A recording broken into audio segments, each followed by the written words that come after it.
Ready to move in premium triplex villas at Bachapalli APR Projects. తెలంగాణలో కాంగ్రెస్ అధికారంలోకి వచ్చాక కొత్త పథకాలు వచ్చాయి. ఎన్నికల్లో హామీ ఇచ్చిన 6 గ్యారెంటీలను కాంగ్రెస్ అమలు చేస్తోంది. ఒక పక్క ఇచ్చిన హామీలను అమలు చేయడంతో పాటు మరికొన్ని కీలక నిర్ణయాల వైపు కూడా సీఎం రేవంత్ రెడ్డి అడుగులు వేస్తున్నారు. నిజమైన అర్హులకు రైతు బంధు అందించాలని ఆ పథకంలో ప్రక్షాళన చేపట్టగా తాజాగా రైతులకు మరో శుభవార్త అందించారు.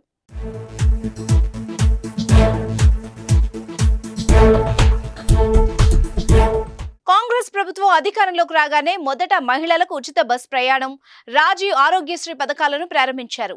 ఆరోగ్యశ్రీ పరిమితిని 10 లక్షలకు పెంచారు. ఆ తర్వాత 500కే గ్యాస్, గృహజ్యోతి వంటి పథకాలను ప్రజలకు అందిస్తున్నారు. ఇప్పుడు రైతులకు ఉత్సాహం ఇచ్చే మరో నిర్ణయాన్ని తీసుకున్నారు. అన్నదాతల పంట రుణాల్ని పెంచాలని సీఎం నిర్ణయించారు. గతంలో కంటే ఎక్కువగా పంట రుణాలు ఇవ్వాలని కాంగ్రెస్ ప్రభుత్వం భావిస్తోంది. వరి పంటకు ఎకరానికి కనిష్టంగా 42,000, గరిష్టంగా 45,000 వరకు పంట రుణం ఇవ్వాలని ప్రభుత్వ ఆధ్వర్యంలోని రాష్ట్ర స్థాయి సాంకేతిక కమిటీ బ్యాంకర్లకు కీలక సిఫార్సు చేసింది.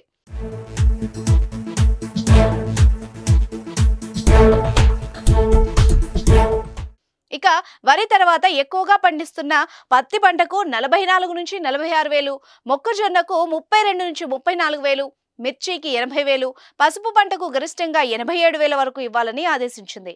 అలాగే పశుసంవర్ధకం, మత్స్యశాఖలకు కూడా రుణ పరిమితిని పెంచారు.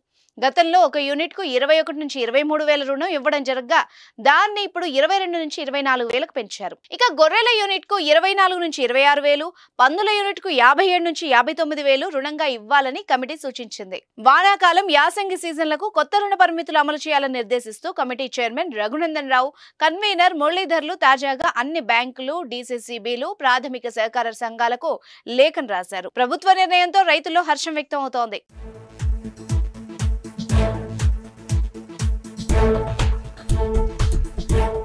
సుమన్ టీవీలో మీ పర్సనల్ అండ్ బిజినెస్ ప్రమోషన్స్ కోసం కింది నెంబర్కి కాంటాక్ట్ చేయండి.